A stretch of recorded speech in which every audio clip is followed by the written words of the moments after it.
এই হাদিসটির প্রেমে পড়ে গেছি, তো আপনারাও শুনে যান।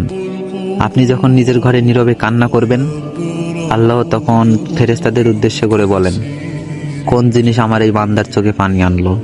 ফেরেশতাগণ বলেন, আপনার বান্দা সুখে নেই, আপনার বান্দা অনেকদিন হাসেনি। এই বলে ফেরেশতাগণ কান্না করতে থাকেন এবং আল্লাহকে বলেন, হে আমার রব, আপনি তো জানেন আপনার এই বান্দার হৃদয়ে কি রয়েছে, অতএব আপনি তার জন্য সবকিছু সহজ করে দিন।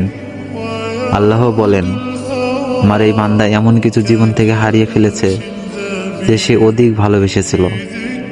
অতএব আল্লাহ বলেন, আমি শপথ করছি, আমার বান্দা যা তার জীবন থেকে হারিয়েছে তার চেয়ে উত্তম জিনিস আমি তাকে এনে দিব, যা দেখে দুনিয়া ও আখিরাতে সবাই বিস্মিত হবে।